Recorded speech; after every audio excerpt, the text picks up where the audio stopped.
मेरा नाम सोनम कुशवाहा है। मैं राजकीय स्कूल पढ़ा मेहरौनी जिला ललितपुर की छात्रा हूँ और ये मेरी साथी। नमस्ते, मैं खुशबू प्रजापति। सर 30वीं राष्ट्रीय बाल विज्ञान कांग्रेस प्रतियोगिता के अंतर्गत जिसका मुख्य विषय स्वास्थ्य और कल्याण के लिए पारितंत्र को समझना से संबंधित हम अपने गांव की एक बहुत बड़ी समस्या चुनकर आपके समक्ष प्रस्तुतिकरण कर रहे हैं, जो कि महिलाओं एवं किशोरियों की रजोधर्म से संबंधित है, जिसे हम केवल ग्रामीण ही नहीं बल्कि पूरे विश्व की समस्या भी कहें तो कुछ गलत नहीं होगा।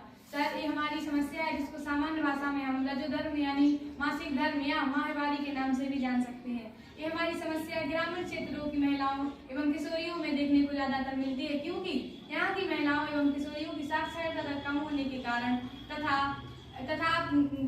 पारंपरिक मर्यादाओं में ग्रसित होने के कारण ये अपनी बात को किसी दूसरों के समक्ष न रख पाती हैं एवं इस मासिक धर्म को शर्मयोग्य विषय मानकर इसको छुपाती हैं और अपने मासिक धर्म के दौरान किसी भी प्रकार के कपड़े का प्रयोग कर लेती हैं एवं उन्हें उनके बारे में कोई जानकारी नहीं होती कि इससे क्या क्या हानियां हो सकती हैं। तो हम और हमारे साथी द्वारा उन्हें मासिक धर्म के समय कपड़े की जगह पैड्स का उपयोग करने के लिए जागरूक करने तथा उन्हें इसकी हानियों के बारे में बताने के लिए इस समस्या का चुनाव किया गया है, जिसका उपविषय है पारितंत्र और स्वास्थ्य के लिए सामाजिक एवं सांस्कृतिक प्रथाएं।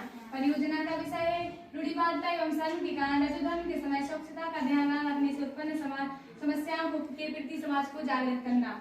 और सर, ये हमारा नजरी नक्शा है जहाँ जहाँ हमने अपने गांव की महिलाओं एवं किशोरियों से संपर्क करने गए और ये हमारी पूरी समस्या का सारांशिक रूप है। सर, हमारी इस समस्या को लेकर कुछ परिकल्पनाएं थी जो कि इस प्रकार हैं। हमारे यहाँ की महिलाएं रजोधर्म के समय स्वच्छता के प्रति जागरूक होंगी एवं हमारे इस कार्य को करने में भविष्य में आने वाली परेशानियों से खतरा कम हो जाएगा और यदि हम प्रयास करेंगे तो महिलाएं एवं किशोरियां अपनी बात को रखने में संकोच नहीं करेंगे। यानी सर, अगर हम प्रयास करेंगे तो निरंतर प्रयास करते रहेंगे और उन्हें बताएंगे कि इसे शर्मयुक्त विषय ना माने और जब इसलिए बाद में वो शर्म नहीं करेंगी और जो बहनें हमारी कल के दिन किशोरावस्था में प्रवेश करने वाली है वो भी इस समस्या को लेकर खुलकर बात कर सकेंगी।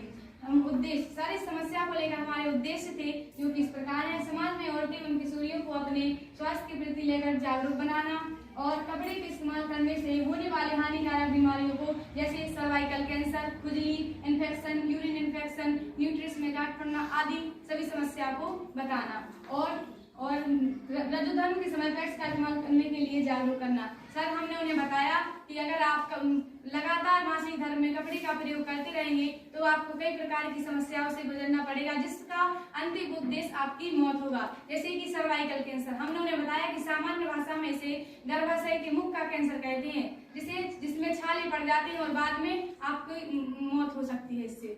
और कार्यविधि हमने किस प्रकार अपने गांव की औरतें एवं महिलाओं से संपर्क करके कार्य किया है वो इस प्रकार है। औरतों एवं किशोरियों के संपर्क करने बार बार घर गए। हमने सबसे पहले अपने स्कूल से शुरुआत की तथा फिर हम अपने गांव की औरतों के संपर्क करने बार बार घर गए एवं उन्हें कपड़े के उपयोग करने होने वाली बीमारियों एवं इन्फेक्शन के बारे में बताया। हमने गए, उनसे पूछा, कुछ प्रश्न पूछे एवं जैसे क्या आप रजोधर्म के समय स्वच्छता की जानकारी रखते हो। कुछ अधिकांश महिलाएं, बहुत ज्यादा महिलाओं ने तो ना ही किया और पैड्स का इस्तेमाल करने की सलाह दी। हमने उनसे कहा कि रजोधर्म के समय अगर आप पैड्स का उपयोग करेंगे तो आने वाली भविष्य में हानिकारक बीमारियों से बच सकेंगे। सर, ये हमारा तृतीय पोस्टर है जो दर्शाता है कि हमने जिस प्रकार अपने समाज में कार्य किया है, किस प्रकार उसका प्रभाव पड़ा एवं जी आंकड़े हैं। कुल परिवार 80 थे। हमने कुल 80 परिवार यानी 80 महिलाएं एवं किशोरियों से संपर्क किया। रजोधर्म के समय स्वच्छता की जानकारी रखने वाले एवं पैड्स का उपयोग करने वाले 10 थे। हानिकारक प्रभावों को जानने वाले 5 थे। हानिकारक प्रभावों को ना जानने वाले 65 थे। हमने उनसे बार बार संपर्क किया, उन्हें कई माध्यमों से बताया कि यूट्यूब के माध्यम से, बुक्स के माध्यम से, तो उन्होंने हमारी बात को समझा और जब हम आखिर में पुनः संपर्क करने गए तो हमने पाया कि जो रजोधर्म के समय स्वच्छता का जानकारी एवं पैड्स का उपयोग करने वाली महिलाओं की संख्या 10 थी, वो बढ़कर 35 हो गई। हानिकारक प्रभावों को जानने वाली केवल 5 महिलाएं थी, वो बढ़कर 30 हो गई तथा हानिकारक प्रभावों को ना जानने वाली महिलाएं 65 थी, वो घटकर 15 हो गई। और सर, हमारे प्रयास भी रहेगा, अभी तो 15 बची है लेकिन वो संख्या भी ना के बराबर हो जाएगी।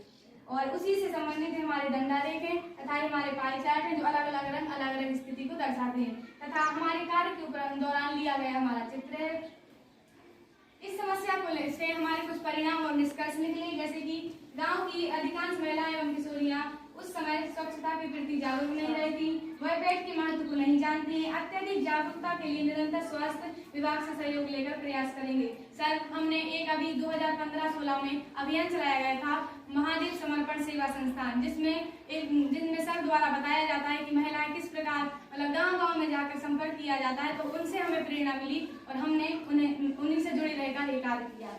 समस्या का समाधान, हमारी समस्या थी, हमारे कार्य के पश्चात उसके समाधान हुआ। जैसे कि महिलाओं में रजोधर्म के समय पैड्स का उपयोग करने की जागरूकता आई, उन्होंने हमारी बात को समझा और पैड्स का उपयोग करने के लिए सहमत हुई तथा अपनी बात परेशानी को दूसरे को समक्ष बताने में शर्म महसूस न करना। अब उन्होंने समझ लिया है कि ये हर कोई को होता है और इसे शर्म वाली ये बात नहीं है, तो उन्होंने हमारी बात को समझा और एक दूसरे से शेयर करने लगे। तथा स्वास्थ्य के प्रति जिम्मेदारी का भाव, उन्होंने अब जान लिया कि अगर हम ही स्वस्थ नहीं रहेंगे तो आगे क्या होगा। इसलिए हमने कहा था कि स्वस्थ शरीर में ही स्वस्थ मस्तिष्क का वास होता है, तो उन्होंने हमारी बात को समझा एवं जिम्मेदारी का भाव उत्पन्न हुआ। संदर्भ, हमने जिन माध्यम से उन्हें बताया, जैसे कि Google, YouTube, newspaper, books, TV ads, हमने जो महिलाएं ज्यादातर पढ़ी लिखी नहीं होती थी, हमने उन्हें वीडियो दिखाकर समझाया, उनकी हानियों को बताया, क्योंकि पढ़ने से ज्यादा सुनने और देखने से ज्यादा समझ आता है, तो उन्होंने इससे ज्यादा बात समझी। एवं हमने अपनी विद्यालय की बहनों को बुक्स के माध्यम से, टीवी एड्स के माध्यम से भी बताया। हमने बताया कि जब टीवी में बड़े बड़े अभिनेता इस कार्य को करने में करोड़ों रुपए लेकर भी मतलब इसका प्रचार कर रहे हैं, तो हम नहीं करेंगे तो क्या होगा। इसलिए हमें इसको करना है और आप लोग फिर हमने सर अपने गाँव की आशाओं से मिलकर संपर्क किया और उन्होंने हमारा साथ दिया। धन्यवाद सर।